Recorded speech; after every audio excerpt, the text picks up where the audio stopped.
Salut les marques, salut les smarts et bienvenue dans Catch Up, votre podcast qui résume et analyse toute l'actualité de la WWE et qui transpire le catch évidemment. Aujourd'hui, super Catch Up de l'été, super Catch Up estival, super Catch Up qui transpire avec cette canicule qui parcourt le territoire français. Je suis Giscal et qui dit canicule dit transition foireuse. Je fais revenir un revenant avec moi pour m'accompagner sur ce super catch-up, c'est Géliel. Comment ça va, Géliel? Salut Giscal, salut à tous. J'ai bien eu 5 secondes de plus pour t'aider sur la transition, mais je suis désolé, j'ai absolument rien trouvé, effectivement. Avec la canicule et moi, non, je suis désolé. Donc, Non, je savais en pas tout où cas, très j'allais. content d'être là avec vous. Ah, bah écoute, ça me fait bien plaisir de te retrouver, Géliel, également. Je savais pas où j'allais dans cette intro. C'est pas grave, parce que heureusement, il y a une compagnie en ce moment. Il y a des bookers qui savent où ils vont. C'est ceux de la WWE.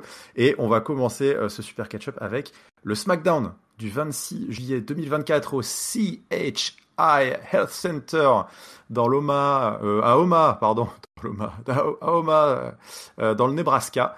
Et on va démarrer avec, évidemment, petit récap. Ce week-end, c'est SummerSlam à Cleveland. Donc, on a des beaux petits packages vidéo, on a les visuels qui se mettent en place.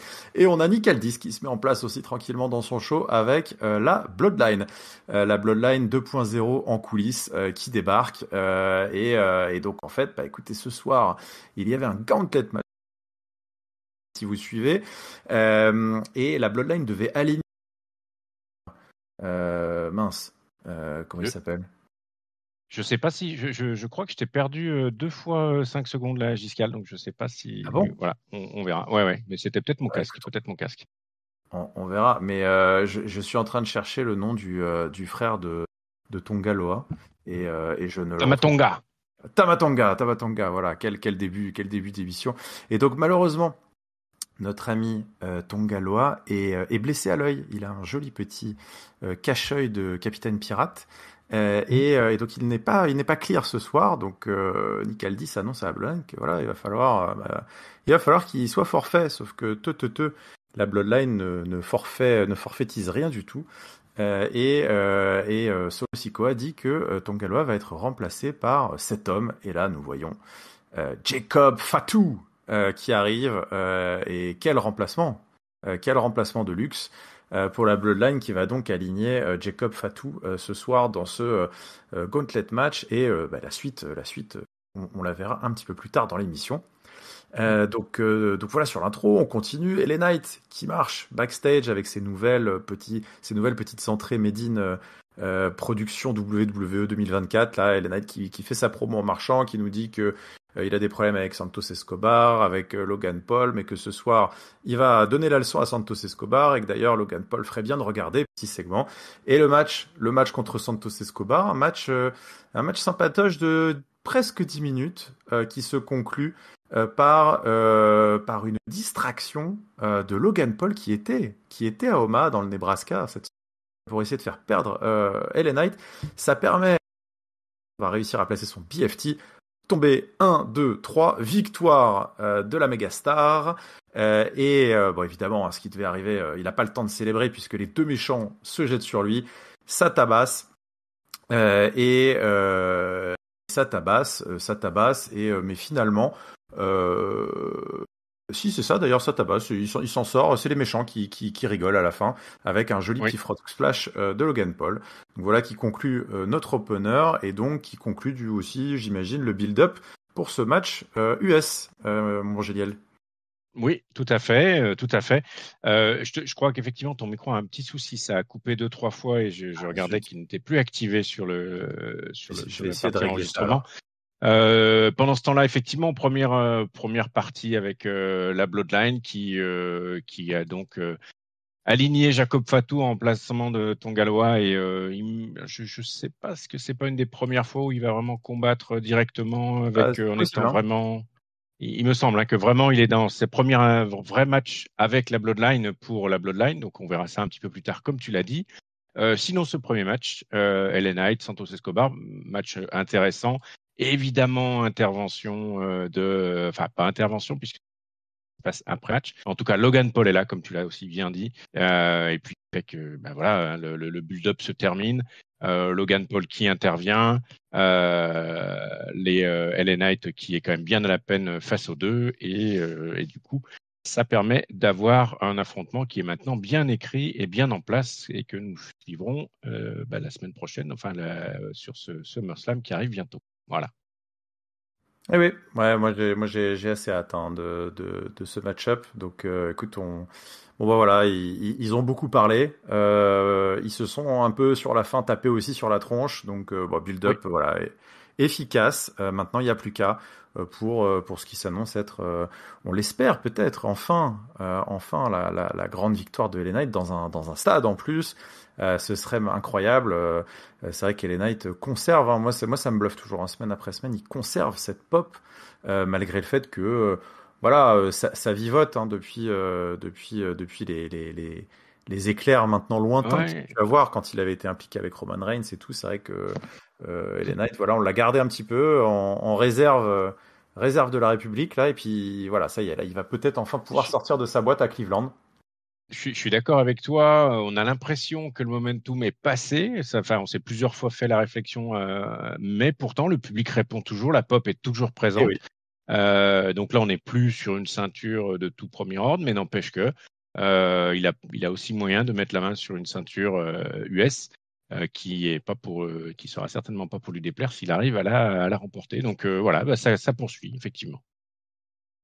C'est ça, c'est ça. Et puis bah, on va poursuivre ce show avec un petit passage féminin. Donc bah écoute, on a Naomi backstage qui fait une petite promo puis qui est rejoint par Jade Cargill et Bianca Belair et qui souhaite d'ailleurs bonne chance à Jade Cargill et Bianca Belair pour qu'elles tentent de récupérer leur ceinture tag team contre les deux sorcières de SmackDown. Donc voilà, un petit échange, on continue à les montrer à ses copines en coulisses.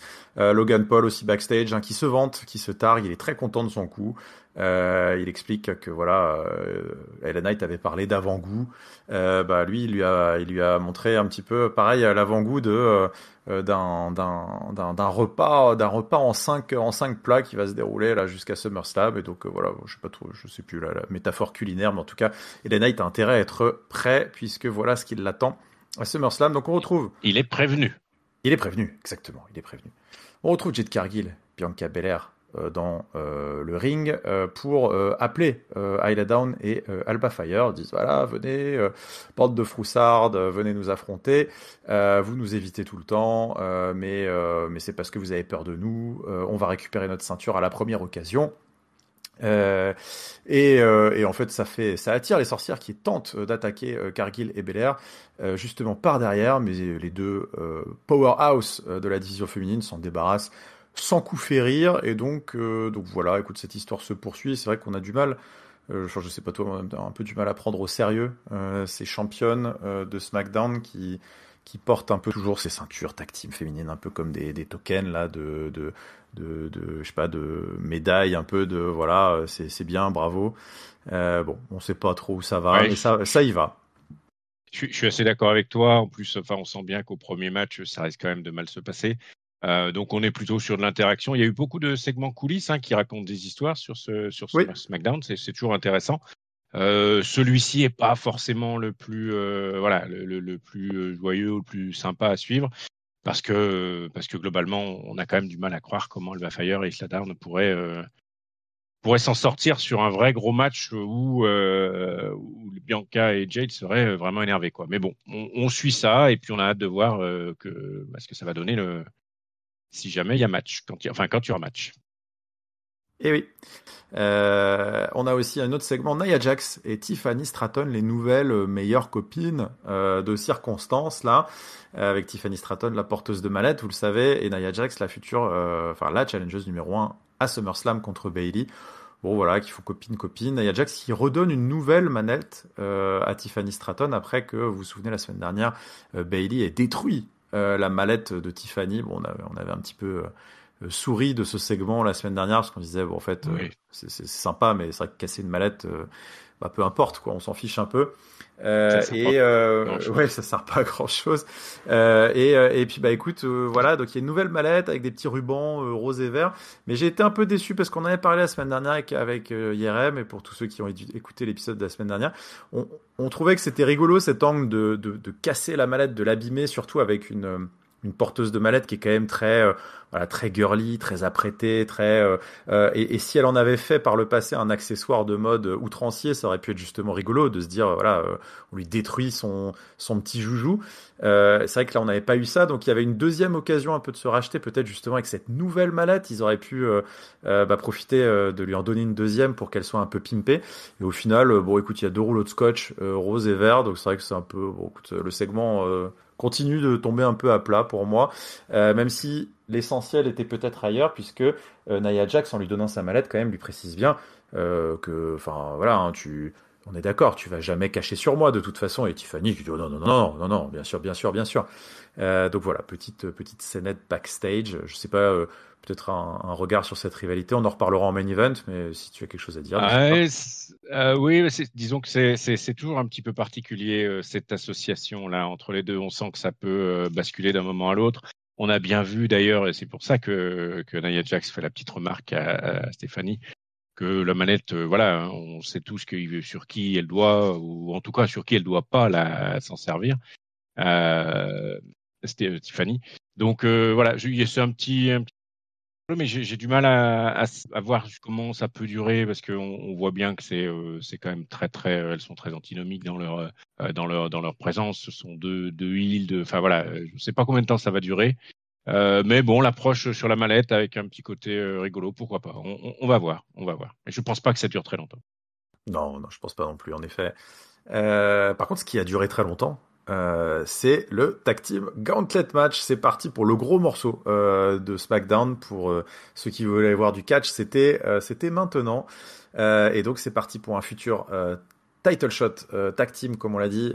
Et ceux qui ouvrent le bal, c'est la seule équipe un peu du lot, un peu de brick et de broc, mais l'équipe assez surprenante. Apollo Crews et Baron Corbin, avec au passage un nouveau titre en tronc, une entrée pour Baron Corbin qui de babyface pour démarrer ce match, et ma foi ça marche plutôt bien. Moi j'ai trouvé que il y avait quelque chose dans cette équipe. Alors bon, on va pas en demander non plus des montagnes, mais c'était super divertissant face au luchador heel de Legado del Fantasma, et victoire en plus de Baron Corbin sur son End of Days, donc petite victoire de prestige pour ouvrir ce Gauntlet Match.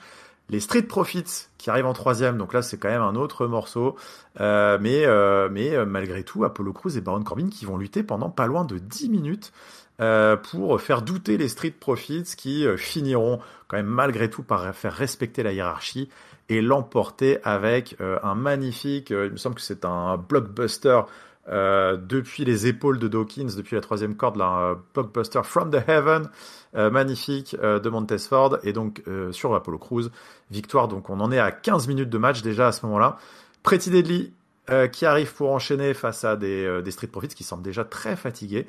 Donc bon voilà, là on rentre dans un autre style de catch. Ça triche, ça cabotine. Côté Pretty Deadly, c'est toujours aussi divertissant, mais ça l'emporte une nouvelle fois sur un blockbuster. D'ailleurs justement, je pense que j'ai peut-être confondu les finishes. C'était pas ça le finish sur Apollo Crews, mais bon, peu importe. Donc victoire encore des Street Profits au bout de 20 minutes de match. Et là, en numéro 5, c'est ZOC qu'on avait oublié. Enfin, en tout cas, moi, je les avais oubliés, mais ils sont toujours dans le roster. ZOC qui arrive pour faire le nombre et pour proposer une nouvelle opposition aux Street Profits pour qu'ils tentent la passe de 3. Et c'est réussi cette passe de 3, puisque au bout de 8 minutes supplémentaires de match, donc on approche des 30 minutes, eh bien, Montez-Ford et Angelo Dawkins l'emportent sur un roll-up sur Gallows. Donc là, ils sont vraiment au bout du rouleau, les pauvres. Ils se sont enchaînés 3 adversaires, 3 victoires. Et puis, c'est vrai que quand on voit la musique de Jacob Fatou qui retentit, choix d'ailleurs intéressant de musique, parce qu'ils ont bien choisi la musique de celui qui fait peur, hein, clairement de la star de cette Bloodline 2.0, hein, pour faire cette entrée magnifique d'ailleurs, avec les jets de feu en rythme, avec cette musique tribale là. Enfin, je trouve que entrée très impressionnante. Ouais, ça rendait très bien. Très sympa. Et donc écoute, Jacob Fatu et Tama Tonga qui débarquent comme des loups affamés et qui ne vont pas faire du petit bois que ça des Street Profits, puisque on est reparti quand même pour 10 minutes supplémentaires, et donc pour un match qui va approcher la marque des 40 minutes. Mais au bout d'un moment, ce qui devait arriver arriva. Après ce qui s'apparente quasiment à un no-sell de Jacob Fatu sur un DDT de Montez Ford, le pauvre, ou de Angelo Dawkins d'ailleurs, je ne sais plus, le pauvre va se prendre un enchaînement bestial, absolument incroyable de Jacob Fatu, qui va soulever le pauvre bonhomme, le jeter en l'air pour un Samoan drop incroyable, et puis ensuite le jumping moonsault là, quand il saute depuis le tablier du ring sur la deuxième corde, sur la troisième corde, et moonsault. Voilà, terminé, bonsoir. Jacob Fatu vient de ruiner les Street Profits. Mais bon, écoute, on a quand même donné un gros morceau de match au Street Profits, et c'est donc la Bloodline qui triomphe au final dans un match, écoute, ma foi, plus qu'haletant, plus que divertissant. Ils ont la recette, hein, pour ces gauntlet matchs. Moi, j'ai du mal avec la stipu fondamentalement, mais après faut reconnaître que sur le papier c'est quand même globalement toujours divertissant, et on s'est pas ennuyé là, Géliel, à SmackDown. Non. Non, pas du tout. Et je dois bien avouer que ce gros morceau de catch in ring m'a enchanté. De la composition des équipes, du temps qu'on a laissé pour construire des matchs à chaque fois. En fait, on a eu quasiment 5 mini-matchs en fait, hein. Il n'y a pas eu de squash, il n'y a pas eu d'éléments un peu bâclés ou d'overbooking, etc. Je trouve que c'était vraiment très sympa. J'ai eu un petit faible pour Byron Corbin et Apollo Crews qui ont fait une bonne première partie, très clairement, avec une super alchimie entre les deux, j'ai trouvé, qui ont mis effectivement au bout d'un moment les Legado del Fantasma, qui ont éliminé les Legado del Fantasma. Et mon meilleur segment aura été l'opposition avec Street Profits, c'est-à-dire Byron Corbin, Apollo Crews contre Street Profits. Tu l'as dit, 10 minutes d'un vrai match qui avait ça a été assez homérique, avec des movesets très intéressants. Il y a eu du finisher envoyé dans tous les sens, sans aucun problème. Il se retrouve deuxième match d'un Gauntlet match, donc sur 5. Ok. En tout cas, ça donne envie de revoir Baron Corbin et Apollo Crews en ce qui me concerne. Après, Street Profit a quand même bien géré son coup aussi, mais à chaque fois, tu l'as rappelé, et à chaque fois, il y a quand même eu match. Donc très intéressant. Quand la Bloodline arrive, on l'a vu, hein, Angelo Dawkins était quand même quasiment cuit. Et puis Montez Ford, ça allait encore un peu, mais on sentait quand même que c'était quand même, voilà, ça devenait compliqué, parce qu'il y a eu 40 minutes, et il l'a fait avec quand même des moves intéressants, une puissance intéressante, enfin vraiment des choses, pour moi qui l'ai pas vu beaucoup catcher en dehors. Donc je le découvre in ring, puisque voilà, hein, comme j'ai l'impression que on l'a pas encore vu beaucoup. C'est quelque chose qui est quand même assez puissant, assez intéressant, et puis qui amène à pas mal de choses dans la partie férocité, donc pas mal de choses à construire autour de lui, et je comprends qu'il ait intégré à la Bloodline, c'est tout à fait cohérent. Et puis les Street Profits au bout de ces 40 minutes qui perdent contre une Bloodline, on va dire assez normale, puisqu'elle était venue pour ça. Super match, super Gauntlet match, typiquement, mon gros coup de cœur de ce SmackDown. Donc je suis 40 minutes in ring, moi je suis satisfait, il n'y a pas faute. Très bien. Eh ben écoute, ma foi, je suis bien d'accord avec toi. J'ai l'impression que c'est les problèmes techniques, on les partage, parce que je te perds aussi parfois pendant 2-3 secondes comme ça. Bon, je sais pas, écoute, on a peut-être, ouais, je sais pas, on a des soucis. On continue avec encore du backstage, et Cody Rhodes qui nous fait une interview qui est en plein tour au Japon, mais qui prend le temps quand même de traiter les affaires courantes. Je sais pas, il avait l'air d'être dans un bar un peu, voilà, accoudé à une table. Il nous parle un peu de ses turpitudes là pour SummerSlam et de ce Solo Sikoa qui le tourmente, qui attaque un par un et qui se défait un par un de ses alliés, Kevin Owens, Randy Orton. Et donc, bah voilà, le voilà tout seul. Le voilà qui va à SummerSlam tout seul, mais le voilà qui va aussi à SummerSlam en tant que champion, et ça, il faut pas le sous-estimer. Donc voilà la promo un peu classique de Babyface de Cody Rhodes qui dit qu'évidemment, il ne va rien lâcher. C'est dans l'adversité qu'on voit les vrais héros. Mais il dit qu'il a besoin quand même, malgré tout, avant ce match, de voir dans les yeux de Solo Sikoa s'il a vraiment ça dans le ventre. Et donc manifestement un face-off est prévu entre les deux la semaine prochaine. Mais voilà, quelques aveux aussi, quelques rappels à sa grande rivalité contre Roman Reigns et contre la Bloodline, et quelques aveux aussi qui en forment un petit peu aussi de build-up, de hype pour Solo Sikoa, un Cody Rhodes qui a beaucoup douté de Solo Sikoa et qui maintenant commence à se poser la question à quelques encablures de SummerSlam si justement Solo Sikoa ne serait pas the real deal, quoi, en quelque sorte. Donc ça va être intéressant, ce dernier face-off à suivre. Peut-être une dernière chance aussi, peut-être pour ce build-up. On se doute toujours avec les matchs de la Bloodline que l'essentiel est ailleurs, qu'il va falloir guetter. Il va falloir guetter combien de temps il reste sur le timer du pay-per-view après le match, si c'est celui-ci qui prend le main event, je ne sais pas, mais en tout cas, il faudra s'attendre à ce qu'il se passe des trucs autour du match. Mais c'est vrai qu'un Cody Rhodes Solo Sikoa sur le papier pour SummerSlam, pour le titre suprême de la fédération, ça manque un peu de clinquant. Donc ouais, moi j'y compte un peu sur ce dernier face-off pour peut-être nous donner aussi des arguments de croire en Solo Sikoa et de croire dans la prophétie de Solo. Oui, c'est vrai que tu l'as dit, la présentation était un peu particulière. On a rarement l'occasion de voir Cody posé comme ça. Ouais, ça faisait ça faisait un peu comptoir de bar. C'était un peu étonnant. Ouais, je crains qu'ils aient peut-être finalement un peu de mal à monter tout ça, et on était parti tellement haut avec Roman Reigns dans son affrontement avec Cody Rhodes que finalement se retrouver avec Solo Sikoa qui a repris la Bloodline, il n'y a pas de souci, mais qui peut quand même aussi être souffrir d'un petit procès en légitimité. Pas forcément en termes de chef de ce qui reste de la Bloodline, mais plutôt in ring où on n'a pas vu faire non plus des choses extraordinaires ni solo, plutôt accompagné. Donc voilà, c'était un petit peu particulier cette promo. Effectivement, donc un face-off semaine prochaine à SmackDown pour voir ce qu'il pourrait être amené ou mis avec dans le package de ce match-là. Parce que comme ça, je te rejoins, c'est un petit peu voilà, on a un peu la version Wish du Roman Reigns Cody Rhodes, et ça donne pas. Enfin, moi, ça m'attire forcément beaucoup moins pour le titre suprême, et surtout à SummerSlam, qu'un Roman Reigns ou quelqu'un de beaucoup plus gros contre Cody bien Rhodes, sûr. quoi. Voilà.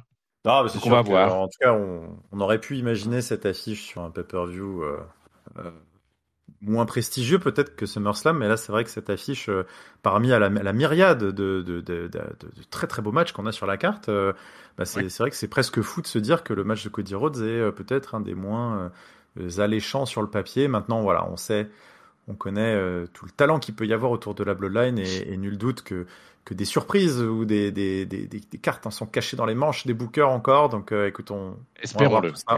Espérons-le. Petit segment backstage encore, c'était SmackDown backstage cette semaine avec Andrade qui veut parler de son qu'il veut un shoot pour le titre des États-Unis. Lui, voilà, écoute, il n'a pas compris qu'il y avait déjà du monde au balcon, mais bon, écoute, voilà, pourquoi pas, Andrade. Et Carmelo Hayes qui l'interrompt, qui lui dit attends garçon, nous deux c'est pas terminé. Carmelo Hayes qui se compare à LeBron James, mais Andrade qui se moque de lui, qui dit qu'on dirait plutôt le fils de LeBron James, un Bronny Junior. Bon, écoute, ok, pas de problème. Carmelo Hayes qui dit écoute, moi je veux un rematch contre toi, et donc ça devrait se passer la semaine prochaine. Ok, on avance dans la low card de SmackDown, et nous voici arrivés au main event.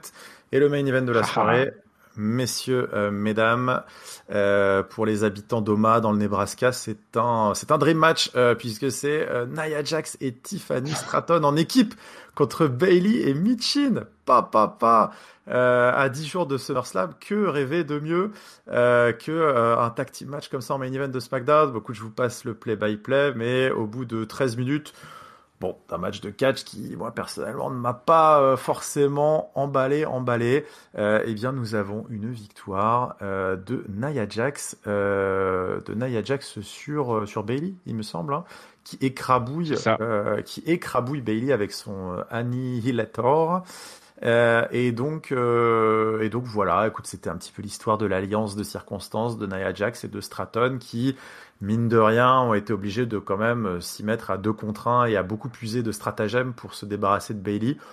Mais bon, écoute, je ne sais pas si ça a forcément eu l'effet escompté, parce que moi, ce que je retiens quand même à l'issue du match, c'est que Bayley s'est fait un peu écrabouiller comme une crêpe par Nia Jax, qui est quand même terriblement plus impressionnante, à côté d'une Bayley qui peine à exister quand même avec cette ceinture depuis qu'elle l'a prise. Bon, c'était pas surprenant, mais bon, écoute, ça continue comme ça. Et peut-être avant de te laisser commenter ce main event, comme ça tu pourras faire d'une pierre deux coups, eh bien le show ne s'est pas complètement terminé là-dessus, puisque on a eu encore un petit morceau de Bloodline dans le style un petit peu des semaines précédentes, une vignette de Solo Sikoa dans sa Black Room là, très très sombre, avec flanqué de ces 3 membres de la Bloodline. Il a déclamé un dernier petit discours en ciblant quand même très clairement Roman Reigns, puisque il a dit que il allait récupérer le titre de la WWE, il allait le rapporter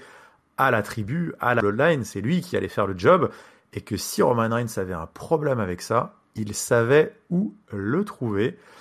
Attention à ce petit segment qui forcément moi voilà, je sortais d'un main event un peu mou. Ouais, moi ça m'a un peu titillé. J'ai eu un petit frisson dans le bas de la nuque. Est-ce que à Cleveland on pourrait avoir ce qui s'annoncerait peut-être comme déjà un des retours les plus sismiques de ces dernières années? Bah, écoute, les paris sont ouverts. Les paris sont ouverts. Je reviens dessus dans 2 secondes. Notre main event, effectivement, compliqué. Bayley avec sa ceinture, opposé à Nia Jax et Tiffany Stratton. Alors Michin, je l'ai trouvé à la fois surprenante, mais quand même aussi pas mal. Enfin, il y a quand même eu des botches assez notables. Enfin voilà, le match était pas terrible. Bayley, elle a fait se défendre. Elle s'est défendue de manière qu'elle a pu avec contre Nia Jax et Tiffany Stratton. L'association n'était pas hyper géniale, hein. On sent que c'est pas une tag team historique, les deux, Nia Jax et Tiffany Stratton. À la fin, effectivement, Annihilator sur Bayley. Je pense pas que ça aurait. Disons que pour être clair, si c'était mis en main event parce qu'il fallait un main event féminin, je pense qu'on aurait pu faire mieux.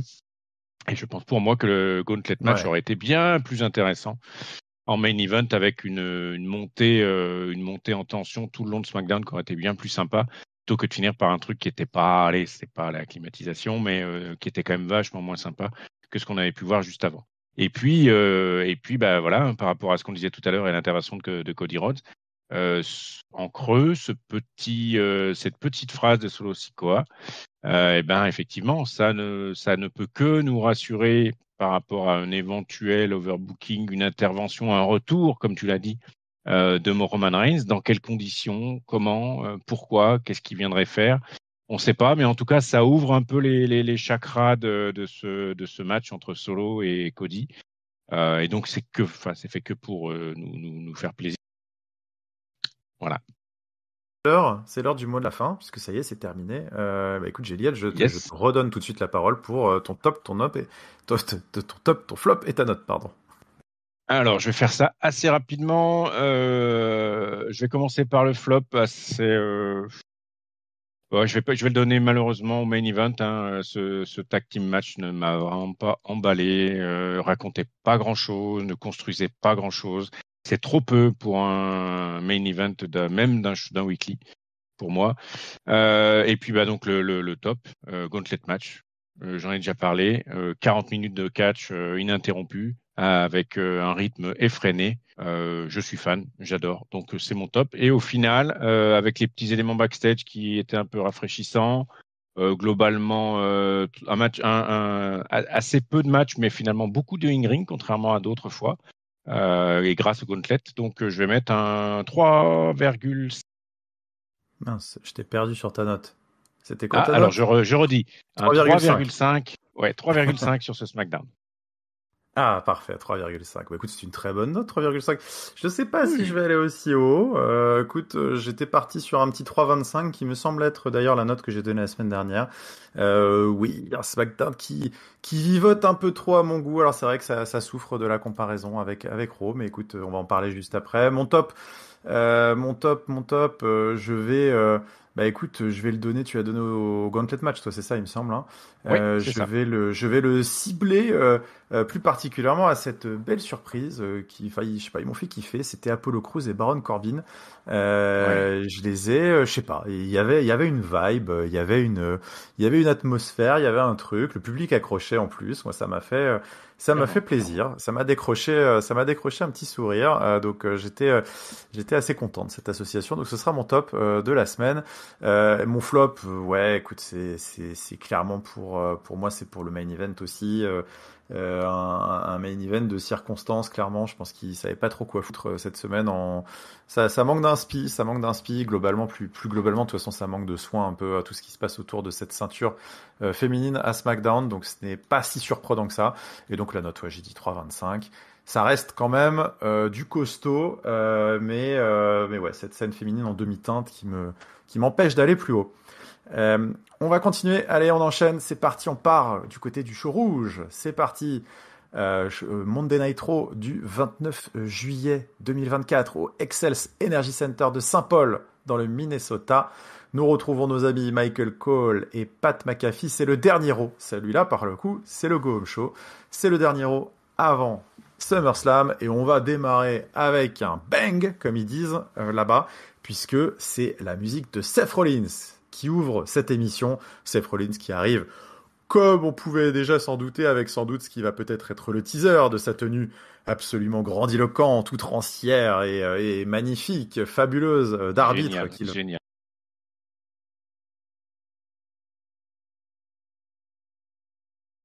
trouve à SummerSlam le connaissant. Mais en tout cas, c'est un Seth Rollins fidèle à lui-même qui arrive.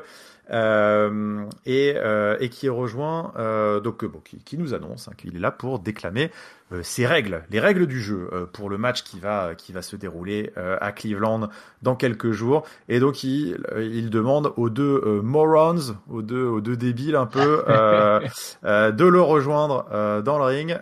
Donc c'est CM Punk qui arrive en premier, suivi de McIntyre. Donc bon, ça se regarde d'un air agressif forcément entre les deux, on peut s'en douter. CM Punk qui d'ailleurs de lui-même décide de sortir du ring, un petit peu goguenard. Il se dit bon allez, de toute façon, si je reste dans le ring, moi je vais un petit peu, ça risque de dégénérer. Drew McIntyre qui lui refait un petit peu d'ailleurs le coup de la semaine dernière et qui est assez drôle je trouve, qui lui dit non mais écoute, toi c'est un peu ouais le pucelard là qui sait pas se contrôler, la CM Punk. Moi j'ai du self control, moi je suis un vrai mec, moi j'ai de la prestance, je sais me tenir. Regarde, je peux rester dans le ring, t'inquiète, ça va pas dégénérer. Toi t'es obligé de sortir parce que t'as aucun contrôle et tu vaux rien, t'es un tocard. Donc bon, toujours assez amusant. Seth Rollins qui lui pour le coup goûte assez peu à la sortie de CM Punk, hein, qui lui demande de remonter dans le ring tout simplement. Parce qu'il prend ça un petit peu comme une marque d'irrespect, donc il dit à CM Punk, bah écoute, tu remontes dans le ring, sinon j'aurais tout le loisir d'aller dire à Adam Pearce, hein, grosso modo, que le match est off, hein, et que moi je n'en ai plus rien à foutre de tout ça. Donc Seth Rollins je pense que ça va être un petit peu le jeu entre les trois. Hein. Ça va être Seth Rollins qui va essayer aussi de poser son autorité entre les deux, de faire planer cette menace finalement du pouvoir qu'il détient et d'arriver finalement à nous capturer dans cet environnement kayfabe fantastique qui est que bah oui on a envie quand même de croire que après tout ce qui s'est passé entre les deux hommes, CM Punk et Drew McIntyre n'ont aucun intérêt à ce que le match ne se tienne pas. Évidemment, ils n'ont qu'une envie, c'est de se tordre le cou, de s'étrangler, de se suicider. Et oui, d'en découdre. Donc forcément, ils ont plutôt intérêt quand même à écouter Seth Rollins, qui évidemment en joue un petit peu. Donc voilà, écoute, globalement, il nous explique ses règles, et ses règles sont assez simples. Hein, les règles. Compter le compte de 3 à 2 à l'heure, et ben il comptera à 2 à l'heure. S'il décide que le tap out, c'est pas un tap out et que c'est lui qui décide quand est-ce qu'il y a abandon, c'est comme ça que ça va se passer.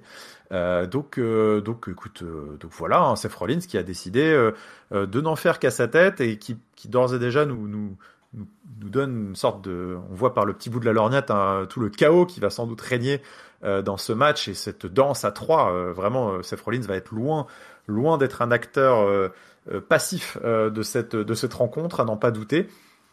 Bon après, écoute, on a des finalement ce qui s'est apparenté moi à mes yeux plus comme une passe d'armes assez classique entre McIntyre et Punk. Hein, ils se sont déjà envoyés des plus grosses punchlines, mais bon, on va dire que le job était fait. Hein, donc ils ont continué mutuellement de se taunter de manière assez gratuite. Bon, McIntyre qui avait de jolies petites punchlines quand même, parce qu'il disait que évidemment rien ne lui ferait plus plaisir que de tabasser et de blesser CM Punk, et qu'en plus c'est la folie puisque dimanche il va le faire dans un stade, et donc il va être extrêmement bien payé pour faire quelque chose qu'il aurait fait gratuitement. Donc ça c'est assez rigolo. Et puis Punk qui rétorquera avec son couplet qui commence à devenir un petit peu un classique hein, quand même depuis quelques semaines, qui dit bah écoute, de toute façon vous avez bien de la chance de respirer le même air que moi, de graviter autour de mon orbite, puisque en fait c'est moi la star de ce match. Vous êtes des faire-valoir, ça fait 10 ans que je suis parti, 10 ans que le public chante mon nom, donc profitez-en, puisque dimanche à Cleveland vous allez profiter de l'aura de CM Punk hein, en quelque sorte, et au passage il va pouvoir défoncer McIntyre, et donc ce sera parfait. Tout ça se termine alors que CM Punk veut partir, et Drew McIntyre qui l'oppose une dernière fois hein, dans un face-à-face très intense en brandissant le fameux bracelet qui porte la gravure là de AJ Lee et de son chien Larry à CM Punk, et donc bah voilà, ça se finit sur ce dernier petit taunt, et ce sera donc la dernière pièce du booking de ce match qui moi personnellement j'attends avec grosse impatience. Oui, moi, pareil, et en plus je trouve que le rôle tenu par Seth Rollins est assez dingue, et puis il est central. On n'est pas dans un triple threat, mais on sent bien que il va avoir un rôle au-delà de cet affrontement entre Drew McIntyre, CM Punk, qui s'est construit depuis WrestleMania. C'est quelque chose qui, enfin voilà, les règles qu'il édicte, sa présence, la manière dont il est effectivement enfin pas déguisé, mais dont il est habillé, jusqu'aux chaussures qui sont effectivement rayées noir et blanche, c'était assez incroyable. Je suis d'accord avec toi, les punchlines entre les deux, entre Drew McIntyre et CM Punk, on a déjà eu, je les trouve quand même parmi, enfin ça marche bien quoi entre les deux. Hein. Je trouve que ça marche vraiment bien. Ce qui s'envoie dans le nez, c'est quand même très sympa. Ouais, On ça, sent en c'est plus très naturel. on sent qu'ils prennent plaisir à se balancer ces trucs-là dans le nez et que ça fait mouche à chaque fois quoi. Mais le plus, ça a vraiment été l'intervention de Seth Rollins. Ces règles édictées avec et puis ça m'a fait marrer quand s'il y a un décompte à l'extérieur, il pourra compter jusqu'à 1 million s'il veut, c'est lui qui décide. Donc tout ça replace ce match vraiment dans un contexte très particulier. Ça l'étend au-delà de la feud directe entre Drew et CM Punk, puisque finalement il va y avoir effectivement des échanges de coups pour régler les comptes une bonne fois pour toutes entre les deux, mais avec Seth Rollins au milieu, qui aura le droit d'intervenir ou pas, on ne sait pas jusqu'où il va aller. Enfin, tout ça m'a beaucoup teasé pour ce match-là, avec cette capacité d'intervention qu'on ne connaît pas encore de Seth Rollins, quoi. Donc voilà. Le CM Punk, Drew McIntyre, il était déjà en place, il intéressait déjà. Le fait que Seth Rollins s'approche et prenne cette présence-là me hype encore plus pour aller voir ce match à 2,5. On va pas dire à 3, mais à 2,5 entre Punk, Drew McIntyre et puis donc Seth Rollins. Et ouais, c'est fou, hein, Seth Rollins qui est capable, on l'avait dit la semaine dernière, hein, finalement, c'est le poil à gratter, l'élément perturbateur qu'on intègre dans toutes les rivalités pour les rendre encore plus folles. Hein. C'était déjà ce qu'ils avaient fait à WrestleMania. Ils recommencent, bon, ils savent, hein, ça fonctionne, donc en effet. Cet agent du chaos, on va voir ce qu'il nous réserve pour SummerSlam. C'est le grand fil rouge du Judgment Day. Le Judgment Day est partout. Le Judgment Day est partout, mais le Judgment Day a son clubhouse qui a été défoncé, vandalisé, démoli par nul autre évidemment. On se doute. Hein, Liv Morgan, c'est signé. Donc bon, ils sont tous dévastés. La télé est cassée. La PlayStation ou la Xbox et fume. C'est une catastrophe. Rhea Ripley qui essaye quand même de demander à ses boys. Pas toujours très sérieux là, les Carlito, les JD et les Dominique. Il faut gérer les problèmes. Et Damien Priest d'ailleurs et Rhea Ripley qui trouve que justement on se concentre peut-être un peu trop sur les problèmes du passé parce que le groupe a l'air très focus. Ils disent mais en fait Sami Zayn, Jey Uso, tout ça c'est des choses qu'on avait déjà gérées. Enfin pourquoi vous venez vous refoutre le nez là-dedans. Donc on voit, hein, il y a une scission d'intérêt qui s'opère depuis le retour de Rhea Ripley et puis même plus globalement depuis quelques temps et continue d'être confirmée par ces petites scénettes. Je te propose de parler du Judgment Day plus globalement peut-être un peu plus tard. Et on va continuer on va aller dans le ring et on va aller dans le ring avec un match assez surprenant puisque nous avons les Creed Brothers qui vont être opposés à Akira Tozawa et Otis, donc l'ancienne Alpha Academy contre la nouvelle en quelque sorte. Hein. Chad Gable évidemment et Maxime Dupri sont là.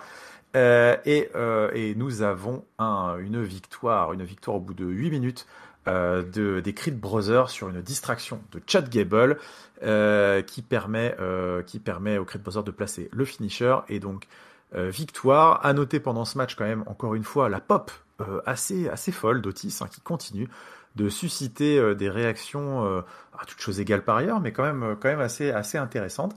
L'histoire continue d'enflammer les foules, et ce qui continue d'enflammer les foules, forcément, c'est ce qui s'est passé après le match, puisque Gable n'a pas pu s'empêcher d'aller humilier encore plus ses anciens poulains.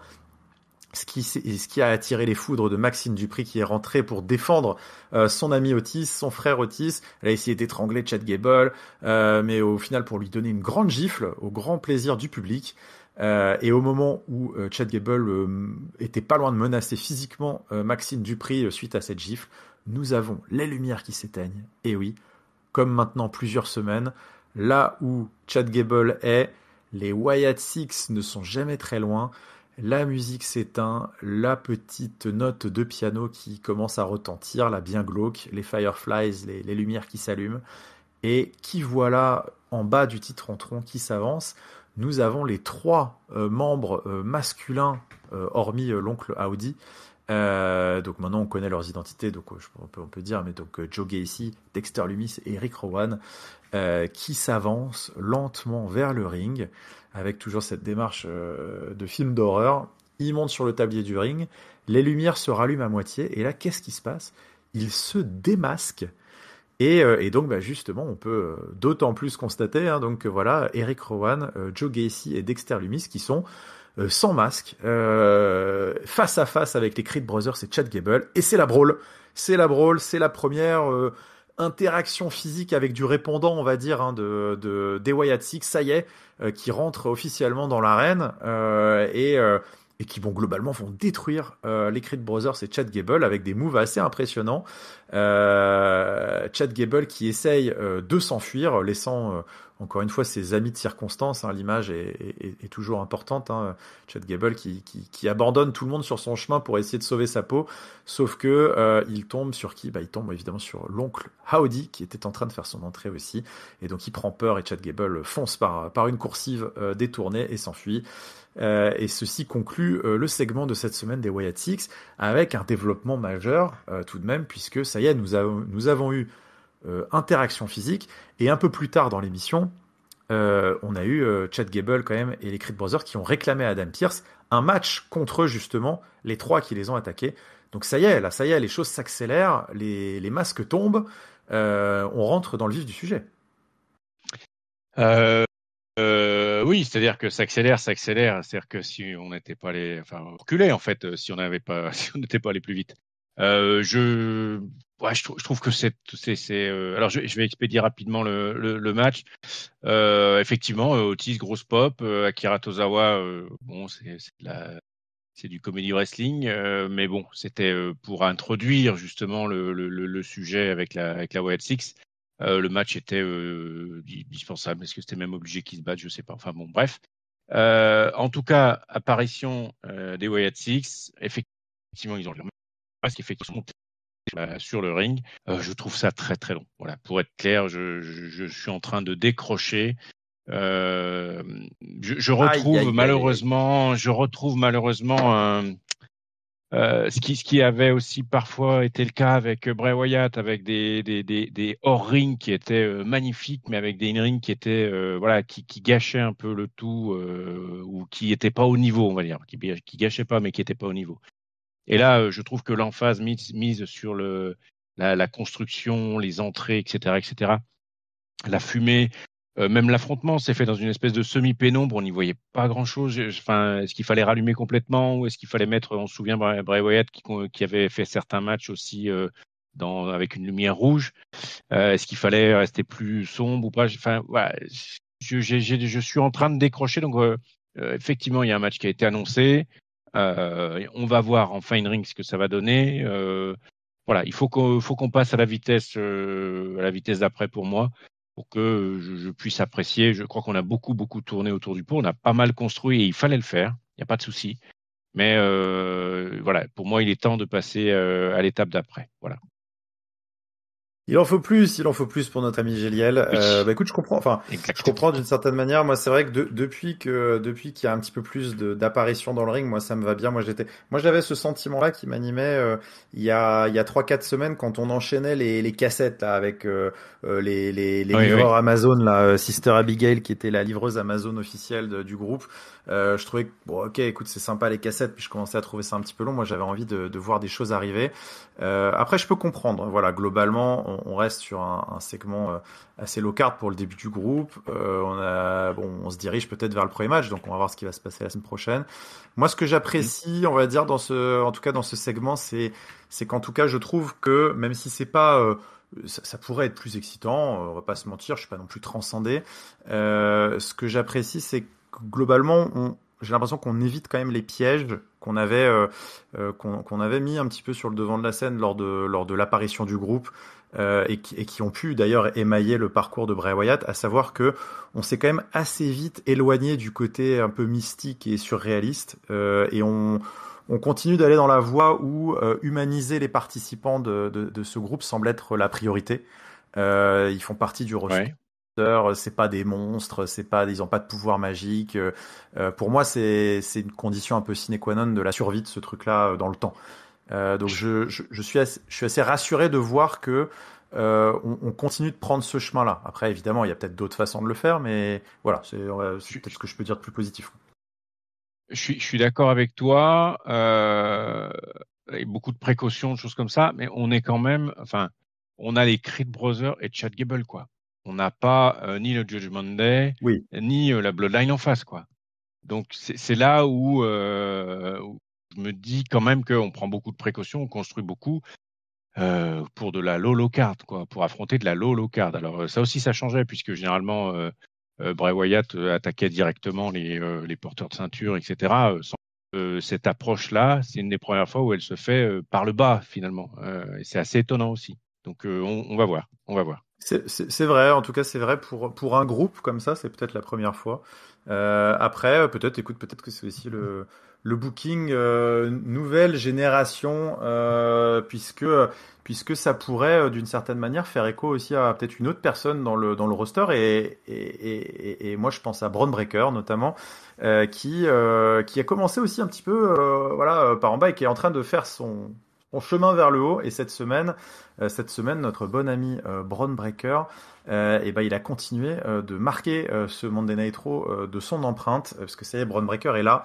Et Bron Breakker est là pour durer, et il a eu le droit à un petit segment face caméra backstage que j'ai trouvé assez sympa. Écoute, Bron Breakker, on l'a vu beaucoup courir, battre des records de vitesse, faire des shoots de drone avec son spear et tout, mais on l'a pas vraiment beaucoup entendu parler. Là, je l'ai trouvé pas mal.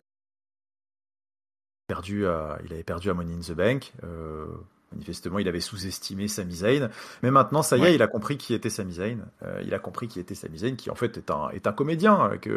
Entre deux pay-per-view, Sami Zayn est un comédien de stand-up. Et donc maintenant, il sait qui c'est. Il l'a affronté une fois, il l'a sous-estimé une fois, mais maintenant, il sait qui c'est, donc il n'y a pas de problème. Et il voit d'ailleurs, il est très heureux de voir que Sami Zayn prépare finalement sa vie après la WWE. Et il va en avoir besoin, parce qu'en fait, la prochaine fois qu'il va croiser le chemin de Bron Breakker, la blague sera sur Sami Zayn, et la blague, d'une certaine manière, sera terminée, puisque le titre intercontinental ira à Bron Breakker, et Sami Zayn pourra tranquillement se consacrer à sa carrière post-WWE. Écoute, ouais, ce petit segment, on reverra Bron Breakker un peu plus tard après, mais écoutez, comment tu le sens, toi, Bron Breakker? Je sais pas. Je sais pas. On en a vu arriver plusieurs, des catcheurs ayant ce profil très dynamique, Il y en a très qui ont fort. essayé. Il y en a qui ont essayé, exactement, et ils n'ont pas tous réussi. Et donc on va voir. Moi, je me souviens d'un catcheur dont j'ai bouffé le nom il n'y a pas si longtemps ça, que j'aimais beaucoup, qui était pareil très très dynamique, qui a été rebuildé une fois ou deux. Ricochet? Non. Non, un pas bon. Ricochet était très bon. Ah, oui. J'ai mangé son nom. Il était pareil avec une des caractéristiques physiques très rapide, très puissant. C'est pas grave. Si le nom, je le mets. Non, ça me revient pas. Bon, je le mettrai dans les commentaires si ça me revient. Donc, ce que je disais, c'est que je suis encore un peu partagé parce que j'ai l'impression de voir un clone de quelque chose que j'ai déjà vu. Donc, s'il a plus, tant mieux. Et puis, effectivement, ça permettra de construire quelque chose. Sinon, il sera au banc avec tous les autres qui ont disparu. Petit ange parti trop tôt. Donc, on verra ce que ça donnera. Donc, j'attends de voir un peu plus que la construction qui nous est présentée actuellement. Et même si, par contre, in-ring, sa puissance, sa vitesse, c'est quelque chose que je trouve vraiment très très sympa, et ça peut promettre des choses très intéressantes.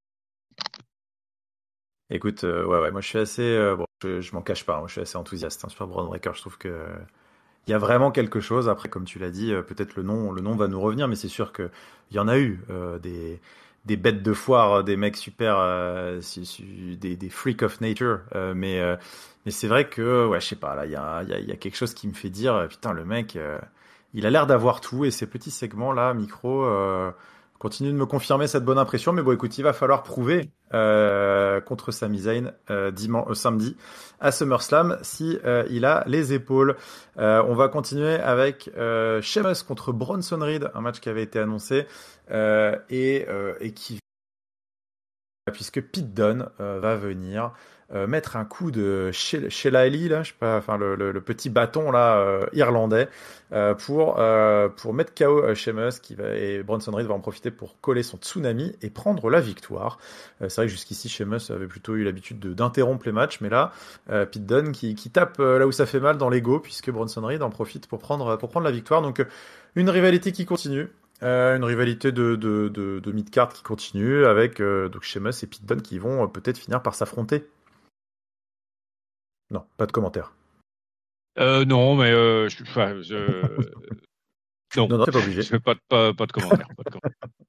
On continue avec Jey Uso et Carlito. C'était annoncé aussi, hein, Carlito qui a lui-même demandé le match. Hein. Il était allé voir Adam Pearce, il a dit hop, moi je vais me farcir Jey Uso ce soir. Donc Carlito, écoute, va quand même tenir pas loin de 8 minutes. Alors bon, évidemment, hein, grâce aussi un petit peu à ses copains, mais va quand même tenir pas loin de 8 minutes contre Jey Uso. Mais c'est évidemment une victoire sur le spear de Jey Uso contre Carlito. Bon, écoute, voilà, on continue de meubler un petit peu ces Monday Night Raw avec ces matchs du Judgment Day. C'est vrai que si c'était n'importe quelle autre faction, je sais pas si t'as un peu cette impression, si c'était n'importe quel autre match, un peu, je me dirais bon, écoute, ils se foutent un peu de notre gueule. Mais c'est vrai que je sais pas, moi j'arrive pas à me lasser de voir le Judgment Day à l'écran et puis généralement toujours les matchs appellent des segments backstage derrière qui prolongent la discussion, Ouais, qui l'échange, le fil alimente, rouge etc. qui alimente constamment. Donc c'est vrai que moi je trouve que c'est toujours une utilisation assez maligne du Judgment Day chaque semaine. Voilà, ils font des petits 1 contre 1 et ça occupe l'espace et ça continue de forger un petit peu l'image de chaque membre. C'est cool. Ouais, surtout que là, avec Jey Uso, avec l'espèce de petite de étincelle dans l'œil qu'il y avait eu avec Rhea Ripley, c'était pas complètement anodin. Donc non, non, c'est plutôt pas mal, quoi. C'est pas mal. Yes, on continue avec du backstage. Zelina Vega qui est contente hein, que le nouveau clan de Monday Night Raw, Sonya Deville, Shayna Baszler, Zoe Stark l'ait attaqué la semaine dernière parce que ça lui a donné un petit wake-up call. Bah écoute, ça tombe bien parce qu'elle va se refaire attaquer une deuxième fois cette semaine. Donc bah écoute, j'espère que t'es bien réveillé cette fois, Zelina Vega, parce que voilà, deuxième embûche. Des méchantes, deuxième segment backstage dans la foulée. Le Miz qui, on le sait, pour les plus avertis, et pour ceux qui se souviennent même de la rivalité contre Feu Dolph Ziggler fut un temps, le Miz n'est pas évidemment originaire de LA comme il se fait souvent annoncer au ring, mais il est bien évidemment un originaire de Cleveland dans l'Ohio, et donc SummerSlam va se dérouler dans sa ville natale. Et pour cela, eh bien, comme souvent, dans les grands pay-per-view, on fait appel à lui pour être le host de SummerSlam. Donc le Miz sera le host de SummerSlam, ce qui lui vaut d'ailleurs quelques petites moqueries de R-Truth assez rigolotes, parce que du coup le R-Truth qui dit mais non mais tu vas être le host, c'est super, du coup est-ce que tu veux que je m'occupe de quoi, des boissons, des machins, mais non mais tu vas être un mauvais host. Enfin bref, c'est une petite blague autour du fait qu'il pensait qu'il organisait une fête chez lui. Et donc voilà pour ces petits segments backstage. Commentaire peut-être, je ne sais pas, sur peut-être l'annonce du Miz. C'est cool d'avoir un host à SummerSlam, non? Alors ça c'est sûr. Très sympa d'avoir en plus le Miz qui est toujours très bon dans ce genre d'exercice. Et puis R-Truth qui arrive avec, comme d'habitude, très juste dans sa connerie. Donc voilà, qui rend l'annonce. On sent que ça fait chier The Miz parce que ça décrédibilise un peu le truc. Et en même temps, c'est assez plaisant de voir ce jeu qu'ils ont tous les deux. Donc non, non, très bien. Et puis très content finalement d'avoir effectivement The Miz en host pour SummerSlam. Eh bah ouais, moi aussi, très content. Ça donne, voilà, ça rend toujours les moments un peu spéciaux, puis ça promet quelques petits caméos assez sympas. On continue. Xavier Woods contre Karrion Kross. Alors là, on va gratter tout en bas de la low card. On sait que c'est pas forcément le programme préféré de tout le monde. Moi, étonnamment, j'ai une étrange, que je ne m'explique pas, une étrange petite tendresse pour ce segment, enfin pour ce programme, qui s'est donc poursuivi cette semaine avec Xavier Woods et Karrion Kross. Alors, on a le droit à une petite promo de Karrion Kross avant que le match débute. Puisque en fait Kofi Kingston est bloqué dans le Japan Tour lui aussi, et donc n'est pas là ce soir, et donc Karrion Kross qui globalement explique hein, que de toute façon ah non, et apparemment, oui, c'est ça, il dit que Kofi Kingston s'est reblessé à l'épaule pendant le Japan Tour, manifestement, pauvre Kofi, qu'on embrasse. Pour une fois, le spotlight va être sur Xavier Woods, mais que qui s'y méprennent pas, si Kofi s'était pas blessé, le spotlight serait toujours sur Kofi. Et d'ailleurs, écoute, je te donne une dernière chance hein, de rejoindre le Judgment Day, c'est maintenant. Et profites-en d'ailleurs pour insulter les gamins et leur dire que le power of positivity c'était un gros mensonge. Et puis oui, puis s'il a une autre petite punchline, il dit d'ailleurs, tu diras à ton pote Kofi Kingston que il aurait dû prendre sa retraite après qu'il son titre pendant en 6 secondes face à Brock Lesnar, on s'en souvient. Bon voilà, tout ça déclenche la colère de Xavier Woods qui s'attaque et qui se jette sur Karrion Kross. Karrion Kross. Karrion Kross, le beau Karrion Kross. Et finalement, écoute, Karrion Kross va l'emporter parce que le numbers game va être trop fort pendant ce match, hein, parce que évidemment on a AOP, on a Scarlett autour du ring, et donc c'est la victoire en 6 minutes sur une final prayer de Karrion Kross qui continue à ramasser des petites victoires dans ce programme de low card. Ouais. de low card. Hein. Karrion Kross n'est vraiment pas très très haut dans mes catcheurs favoris. On pourra noter qu'il s'était rasé de près, Karrion Kross, Oui, sur oui, ce oui. match-là. D'habitude, il arrive toujours très dépenaillé, mal rasé. Je vais pas dire sale, mais parce que ça fait partie du personnage, tout ça. Mais là, il était rasé de près. Non, je n'accroche pas du tout à son gimmick, à son espèce de roleplay. J'ai beaucoup de mal, quoi. Où on a l'impression d'une semaine sur l'autre qu'il va être rebuild pour autre chose, autrement, etc. Alors là, effectivement, ça dure depuis un petit moment, le Final Testament, mais j'ai du mal à accrocher. Puis surtout, je vois pas du tout où il va, ce pauvre Karrion Kross, quoi, avec toute sa clique. Donc voilà, Xavier Woods sacrifié sur l'autel de Karrion Kross. Allons-y, on va voir. Mais je regarde ça de loin. Voilà. Non, non, mais écoute, je sais pas pourquoi. Moi, j'ai cette petite tendresse. C'est peut-être mon côté après avoir tellement reproché à la low-card.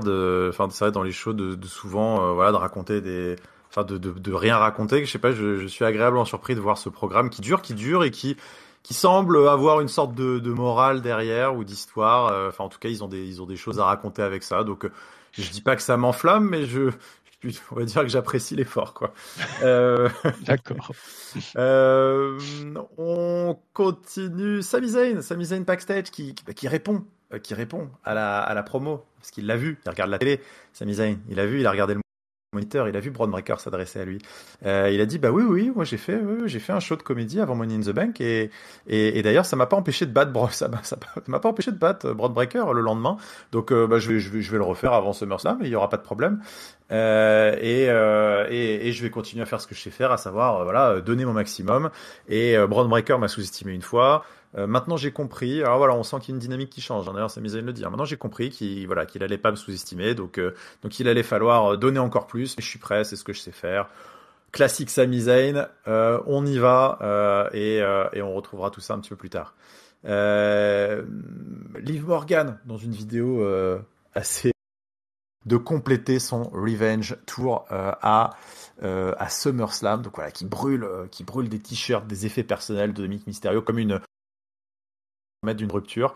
Donc beaucoup, je trouvais que c'était assez visuellement assez rigolo et assez kitschouille, Ouais. toujours dans la digne lignée du Judgment Day. Donc on continue. Est-ce qu'on continue à brouiller les pistes ou est-ce que c'est une vraie rupture? Tout ça est assez sympa. C'est vrai qu'on avait eu la déclamation de haine de Dominic Mysterio la semaine dernière avec la léchouille. J'en ai encore des frissons de Rhea Ripley Oh, sur Dominic Mysterio. Rhea Ripley qui, soit dit en passant, arborait cette semaine une tenue qui, je pense, est illégale dans beaucoup d'États. Je suis pas sûr qu'on ait le droit de se ouais. trimballer comme ça.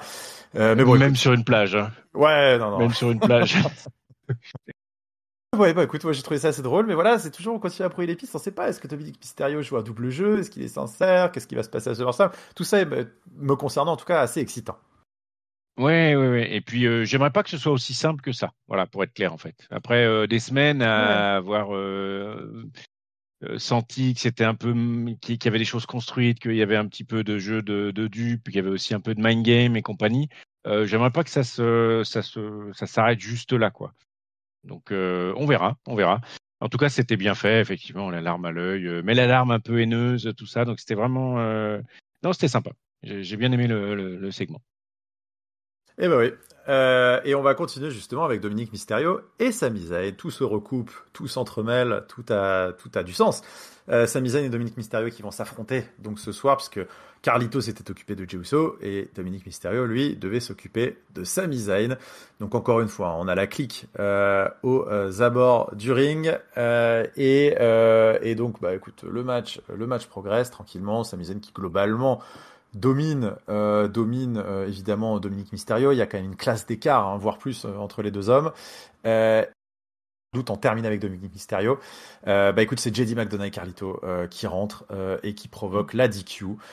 Puisque finalement, écoute, fuck les règles. Le but est de tabasser Sami Zayn et de régler le problème Sami Zayn. Donc c'est parti pour un 3 contre 1. Ça tabasse. Jey Uso, évidemment, le copain de Dog, le Dog de Sami Zayn qui arrive pour sauver tout ce beau monde. Et Et qui arrive dans la mêlée, qui arrive dans le chahut, c'est Bron Breakker qui arrive et qui essaye d'attaquer lui aussi Sami Zayn par derrière encore une fois. Sauf que cette fois, c'est raté puisque Sami Zayn avait des yeux derrière le dos et il arrive à couper le spear de Bron Breakker, exploder dans le coin et au moment du Helluva Kick, Bron Breakker arrive à s'enfuir. D'ailleurs, il essaie de remonter, je crois, sur le ring, mais il se refait dégager Manu Militari. Donc, cette semaine, c'est Sami Zayn qui a eu le dernier mot.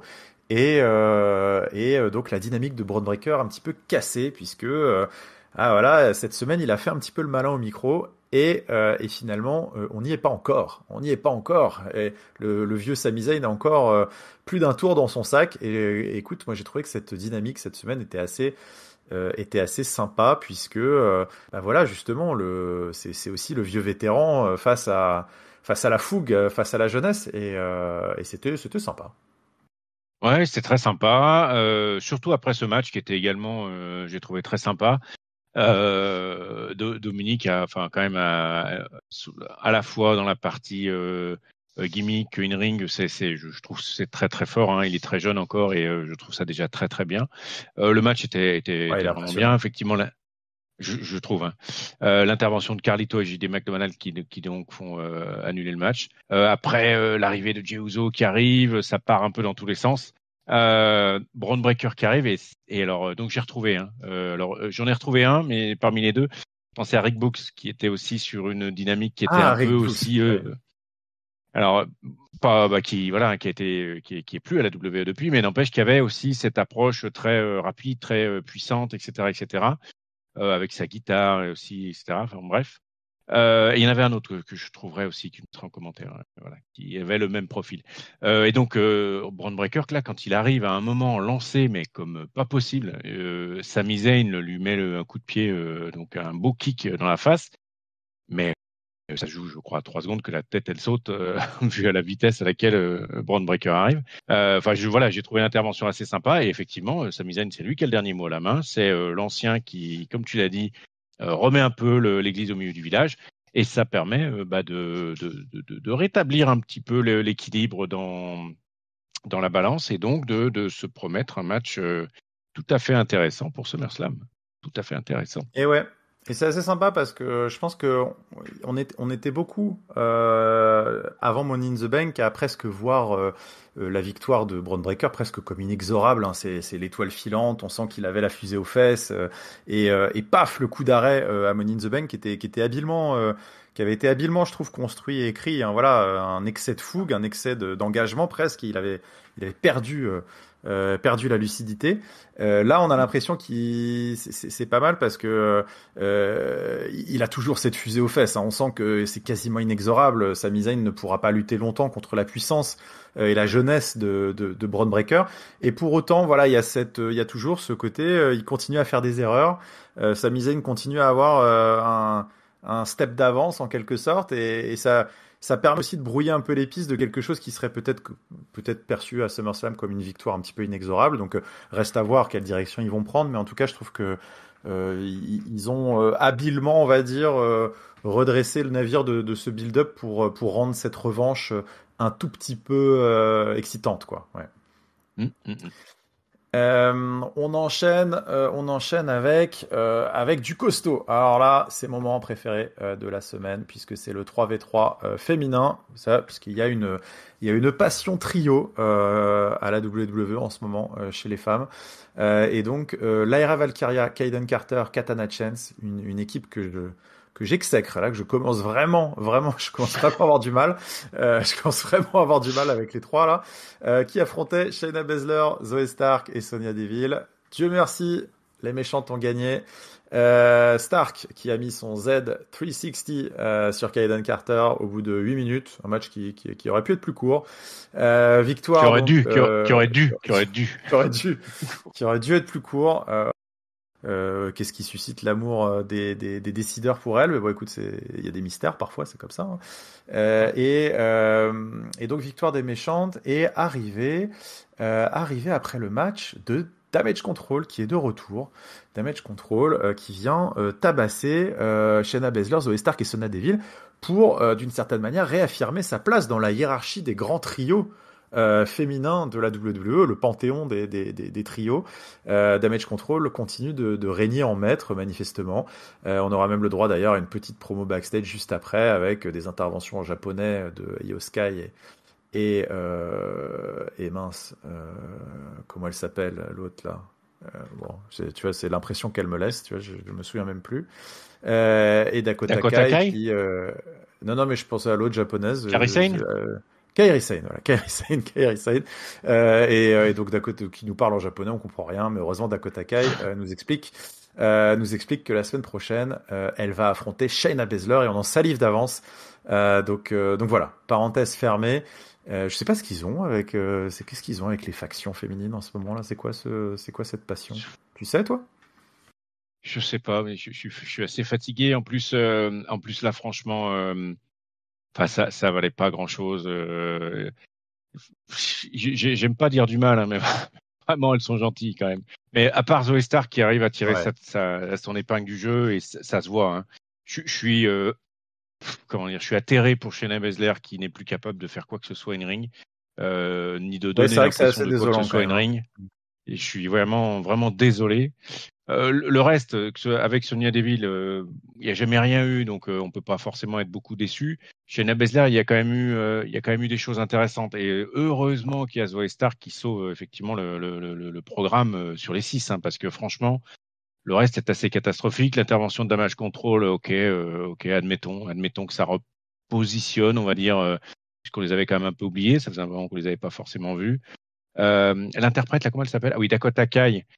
Qui est là pour faire, je pense, pas grand-chose. Ouais, elle porte les sacs.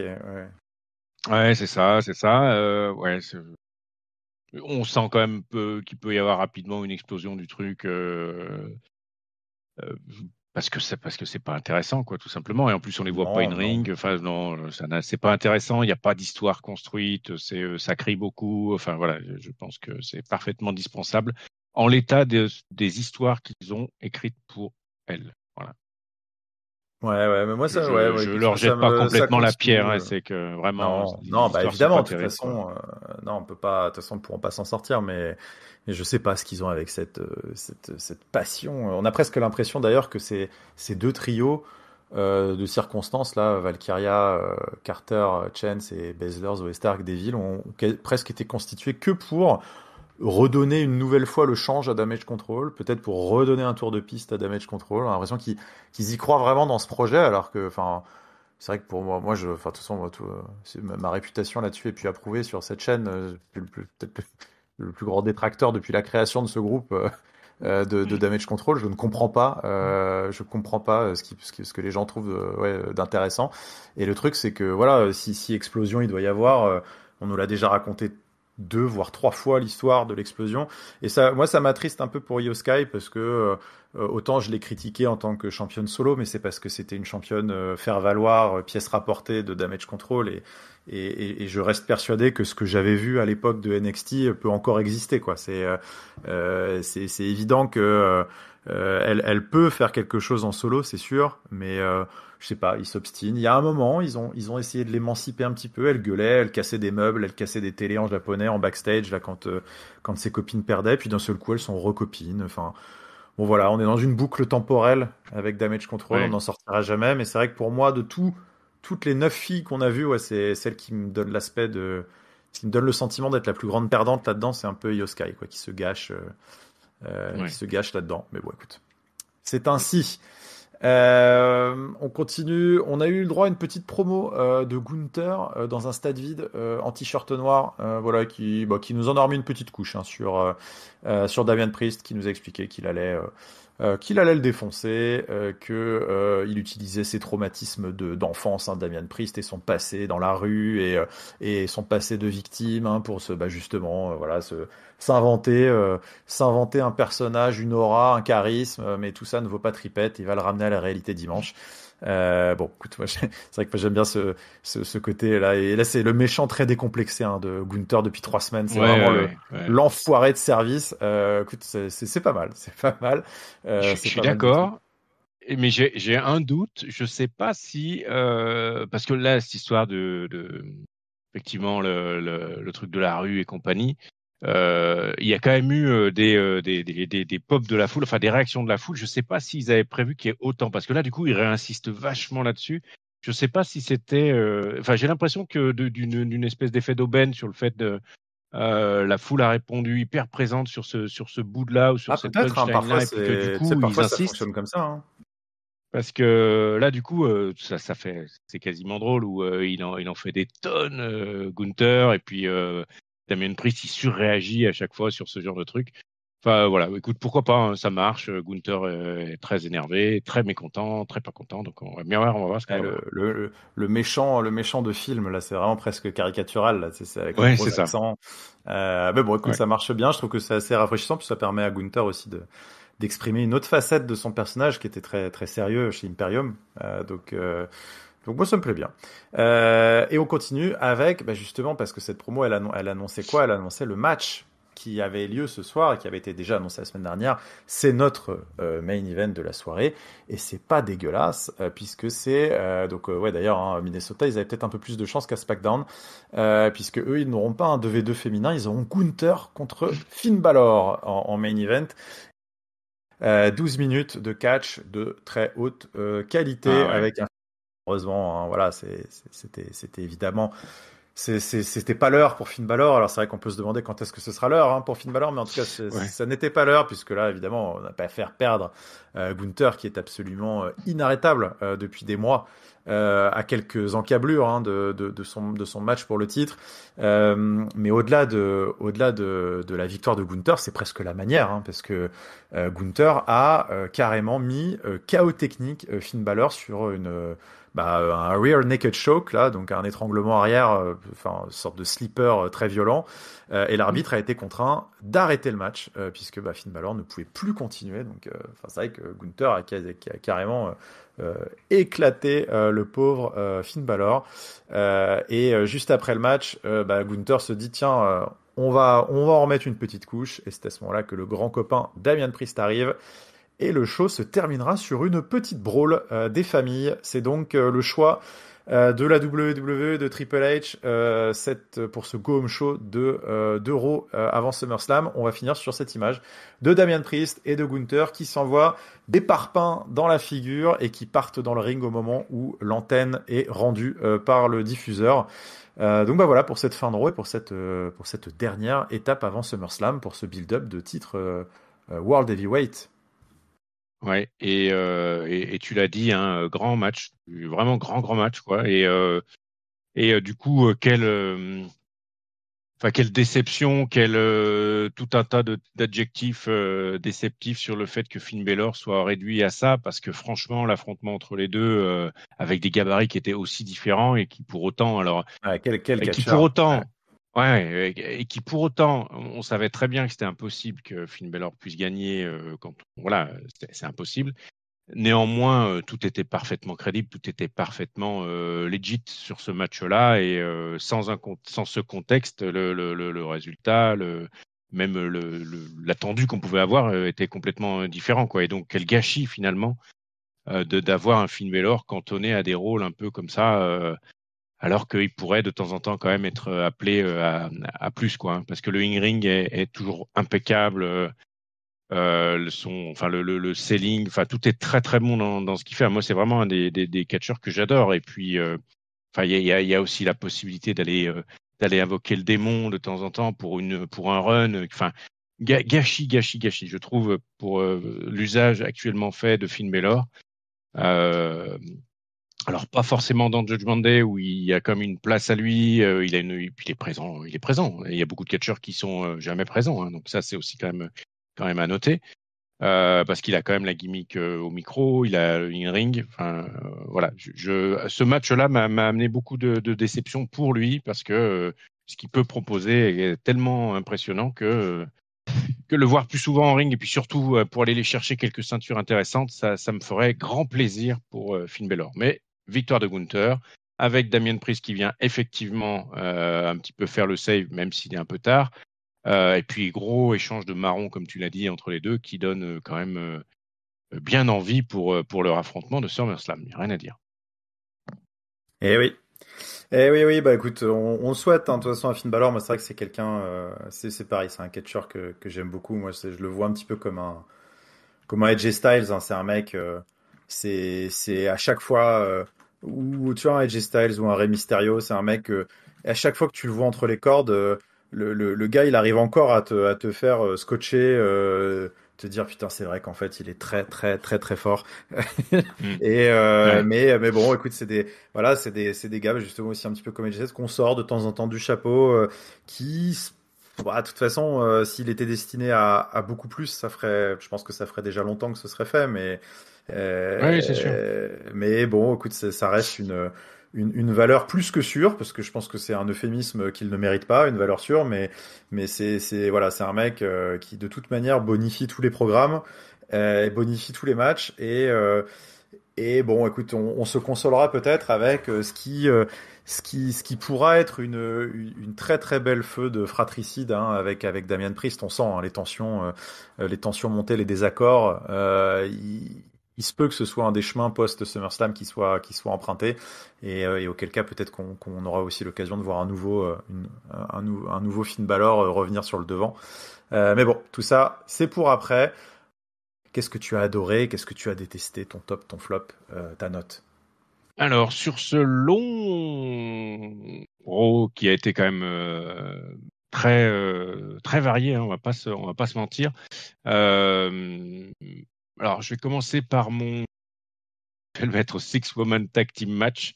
Et puis disons que ça me permet que tu sois pas trop marqué par ton indéfectible détestation de la scène féminine catchesque à la WWE. Donc je prends le vent sur cette semaine, ça me pose pas de souci. Donc ce six-woman tag team match qui était très très très moyen, et puis l'histoire avec Damage Control autour, tout est très moyen, tout est très mal écrit, tout est très faible, feignant, et je pense que les filles méritent mieux que ce qu'on leur demande de nous montrer. Et une ring, il y a Zoé Stark qui arrive à surnager, le reste étant malgré tout quand même assez faible, quoi. Donc ce sera mon flop.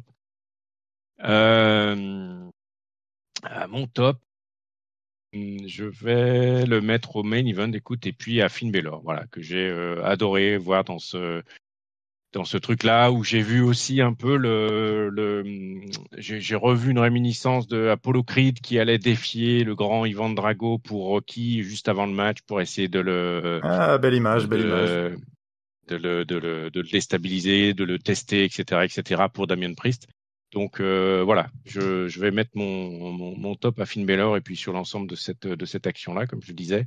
Et puis finalement un Raw très varié. Je vais le mettre un peu plus, je vais mettre un 3,75, un peu plus que le SmackDown précédent, parce que j'ai pris beaucoup de plaisir à regarder ce Raw. Voilà. Eh ben écoute, c'est belle pas belle la vie. 3,75 après un 3,5 à SmackDown, c'est magnifique. Écoute, mon flop, alors, contrairement à ce que tu pourrais croire, depuis quelques semaines, je tresse plutôt des louanges à la scène féminine. C'est d'ailleurs toujours à la grande surprise de IRM qui accueille ça toujours estomaqué. Mais bon, là c'est vrai que cette semaine, c'est un petit peu dur et j'ai du mal à mettre le flop ailleurs que sur Damage Control, ouais, ce 3v3. Mais moi, c'est spécifiquement Damage Control. C'est ce nouveau reboot de Damage Control qui me met vraiment une taloche derrière la nuque, là. Je me dis, putain, c'est pas vrai, ils apprennent vraiment rien. Mm. À quel moment dans la salle des bookers, là, ils se sont encore rassemblés, ils se sont dit, ah, mais ouais, mais on va leur mettre des petits tatouages chinois sous l'œil, là, et c'est reparti pour un tour. Ouais, je pige pas. Donc autant je tire pas sur l'ambulance, mais là c'est pas une ambulance quoi. C'est à ce niveau-là, je sais pas ce que c'est là, mais c'est l'hôpital tout entier là. Mais je sais plus. Ouais, Damage Control. Donc c'est le flop. Ouais, ça m'a mis un petit coup de down quand même cette semaine de voir que qu'on allait sans doute en rebouffer. Mm. Et mon top, et ben écoute le top, moi je vais revenir sur notre début d'émission et sur un Seth Rollins que j'ai trouvé Mm. flamboyant, magnifique, radieux, drôle, chaotique, tout. Enfin, il est parfait. Il ajoute quelque chose d'insoupçonné à ce match. On pensait que ce match n'avait besoin de rien, et d'un seul coup, on n'a plus envie que d'une chose, c'est de voir Seth Rollins foutre le dawa dans ce match et voir où est-ce qu'il va nous emmener et à quel point il va pouvoir influer, faire infléchir cette rencontre et de fait aussi la suite de cette storyline, puisque ces trois hommes sont liés par le destin, hein, depuis bien longtemps. Donc ouais, j'ai trouvé que cette intro était superbe. Et du coup me fait donner plutôt une bonne note à ce Raw, parce que elle est symbolique, je trouve, d'un travail qui a été plutôt efficace. C'est pour ça que j'aime bien noter les Go Home Show à l'aune de ce qu'ils sont, justement, des Go Home Show, pas comme des Raw classiques. C'est des Raw qui sont censés nous donner très envie de voir SummerSlam. Et écoute, je trouve que entre ce fantastique main event, cette intro absolument sublime, tout le travail qu'il y a eu sur Braun Breaker, justement pour redonner un petit peu de substance, de relief à sa rivalité avec Sami Zayn. Et voilà, et pour toutes ces petites raisons à droite à gauche, j'ai trouvé que c'était, malgré les passages plus mous, j'ai trouvé que c'était un très bon Go Home Show, et je vais monter jusqu'à un petit 4. Moi, tu vois, je vais être même encore meilleur. J'ai pris du plaisir parce que ça m'a vraiment donné très très hâte d'être à samedi. Et puis bah, c'est tout ce qu'on attend d'un Go Home Show. Bah écoute, Géliel, c'est l'heure de l'autopromo. Donc, chers auditeurs, comme vous le savez, c'est mon exercice préféré. Je suis toujours irréprochable là-dessus. Vous pouvez retrouver nos podcasts dans toutes les bonnes crèmeries, comme dit Irem, sur PodCloud, sur Ocha, sur Spotify, évidemment, Catch Up, le podcast qui transpire le catch. Vous pouvez évidemment aussi nous retrouver sur la chaîne YouTube en podcast vidéo, Catch Up CDC ou Catch Up, je ne sais plus, sur YouTube, mais vous allez nous retrouver, j'en suis sûr. Et n'hésitez pas à faire part de vos tops, de vos flops et de vos notes dans les commentaires. On se fera un plaisir de vous répondre. Rejoignez-nous également sur le Discord. On s'éclate sur le Discord, on review, on partage les shows en live, on review nos impressions, on discute de tout, de rien, de la WWE, du catch, de tout et n'importe quoi. Le lien du Discord sera dans la description du podcast et de la vidéo YouTube. Bah écoute, merci de m'avoir accueilli, Giscard, sur ce show. Je pense qu'être un peu plus présent à l'avenir pour les reviews. Et puis bah surtout en attendant notre prochain gros événement, gros PLE de SummerSlam, qui, comme tu l'as très bien dit, avec ce Go Home Show qui a fait le taf. Et en fait, ça donne bien envie. Tu as bien résumé la situation. Donc, bah voilà, très content d'avoir été là. Bonne semaine à tous. Et puis, donc, à bientôt pour le SummerSlam. Bah écoute, voilà, il nous fait même l'outro, c'est fantastique de le retrouver, génial. Bah écoute, tu as raison, bonne semaine à toutes et à tous, pleine de catch, et surtout un super SummerSlam, regardez-le, avec des copains, ou avec un petit cocktail, ou tranquillou et tout, mais profitez bien de ce week-end qui va être sans doute dantesque, avec peut-être beaucoup de surprises dans un stade monstrueux de Cleveland. On a tous hâte d'y être, donc kiffez bien, et peuple de catch-up, et bien écoutez, à très vite sur le podcast. Ciao ciao tout le monde. Ciao ciao.